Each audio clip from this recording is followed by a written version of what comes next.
Selamat datang di channel Butiran Bangunan.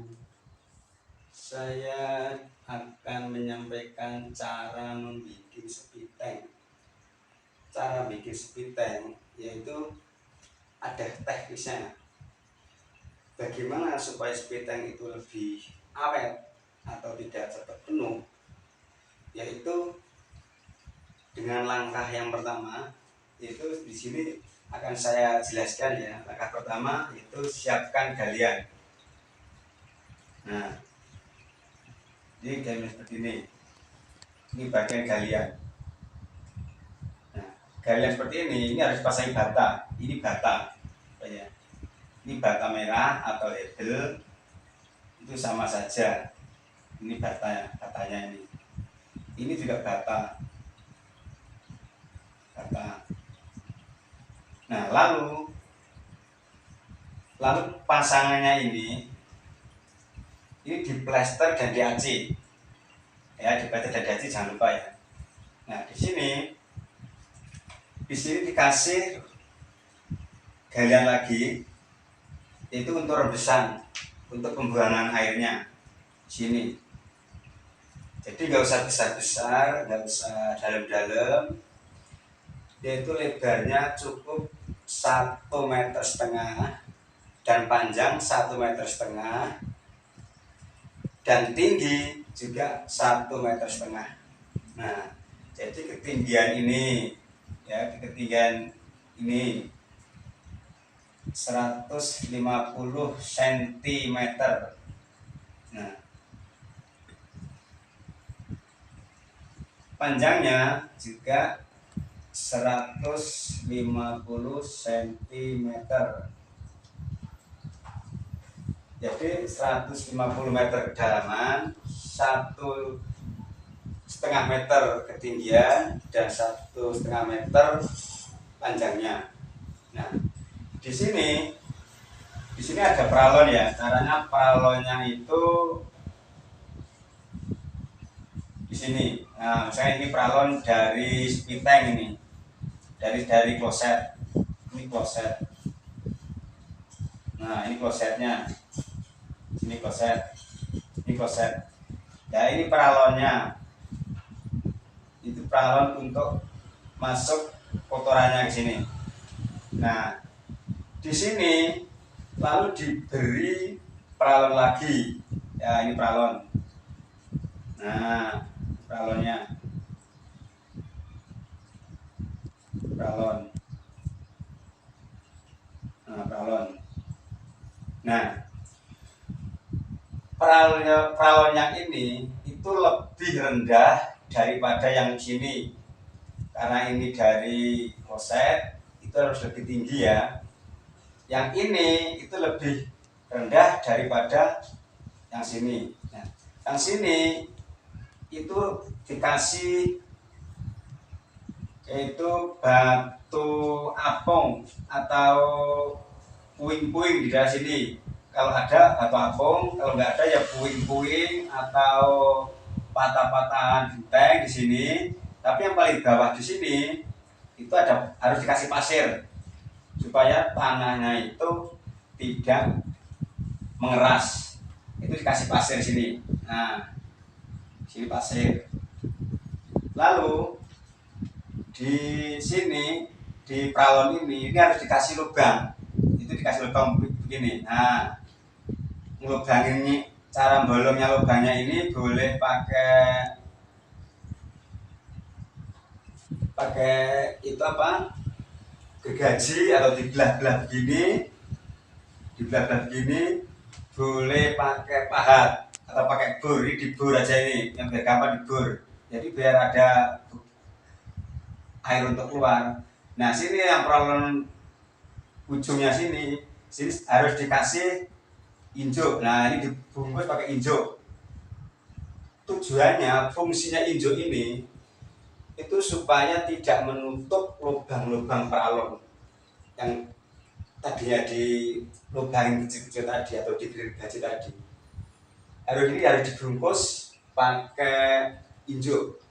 Lalu bawahnya sini harus dipenuhi, yaitu batu apung. Yang lebih bagus itu batu apung. Kalau nggak ada batu apung, yaitu pakai genteng atau pecah-pecahan genteng, nggak masalah di sini. Ini harus puing-puing yang di sininya. Lalu di sini dikasih injuk, ditutup ini ya. Nah, ini langsung diuruk atasnya ini.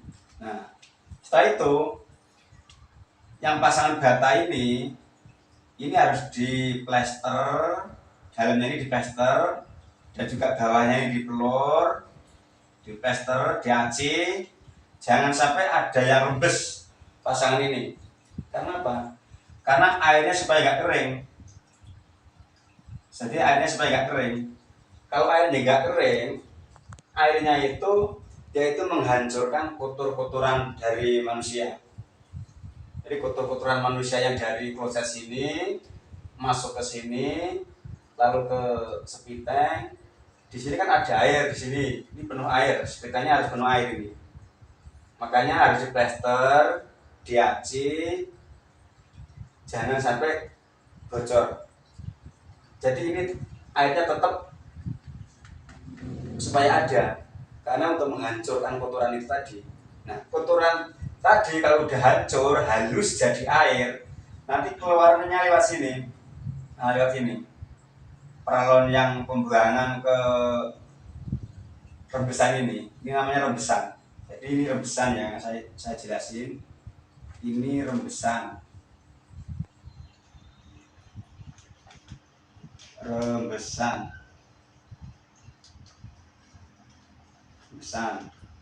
Nah, yang ini sepiteng.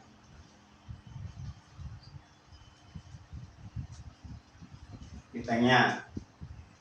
Nah, jadi sepiteng ini harus benar-benar dirapikan.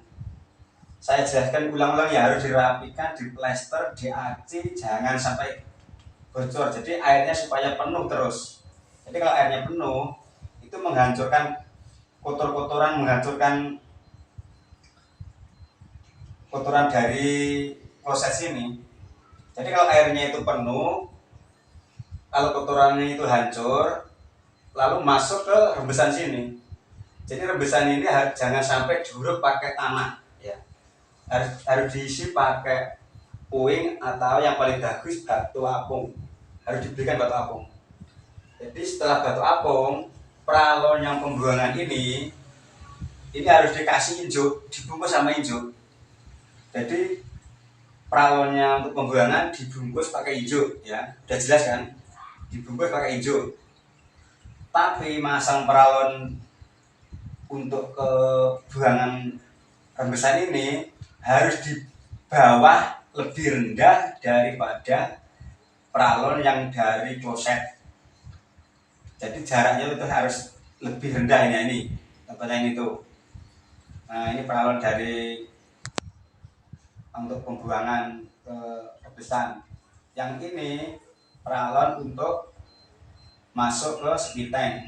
Jadi peralon yang sini, peralon yang ini lebih tinggi dari peralon yang ini. Lalu di sini ditutup kan, dicor.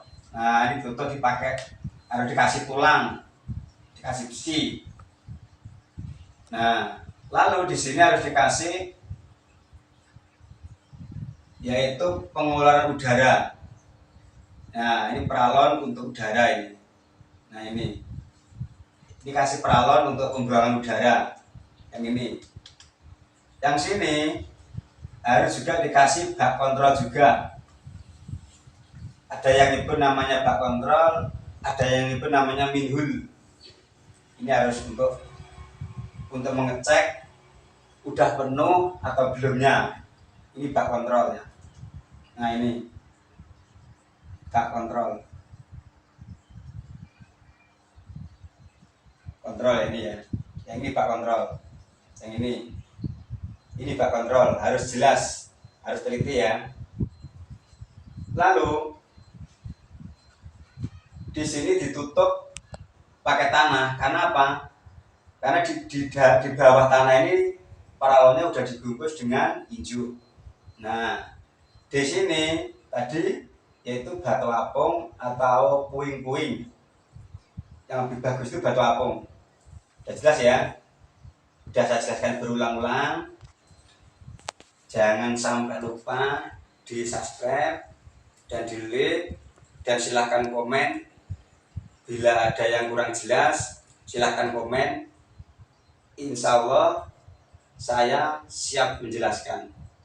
Kalau ada yang kurang jelas, saya perjelaskan. Silahkan komen di kotak komen saya. Jangan lupa ya. Jadi bikinnya seperti ini, nggak usah besar-besar, nggak usah gede-gede, nggak usah dalam-dalam. Cukup 1,5 meter saja. Itu asal bikinnya benar seperti ini, tidak bakalan penuh. Yang penting spiteng ini jangan sampai bocor airnya ya. Jadi kalau airnya bocor, itu kotorannya itu mengumpal, jadi keras, cepat penuh. Kalau kotorannya penuh, kering. Jadi spitengnya ini harus benar-benar terisi air, harus diplester secara rapi dan diaci rapi. Jangan sampai ada yang bocor.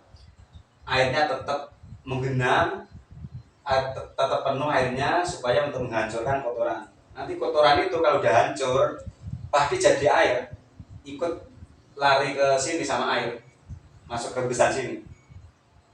Itu intinya, yang penting jangan sampai bocor spitengnya. Kalau spitengnya bocor, itu kotorannya keras, akhirnya cepat penuh. Disedot pun juga nggak bisa. Nah, tapi cara menghancurkan kotoran dalam spiteng seumpamanya keras, itu saya juga punya caranya. Jangan khawatir, yang penting di subscribe, di like, biar tahu video berikutnya lagi. Terima kasih.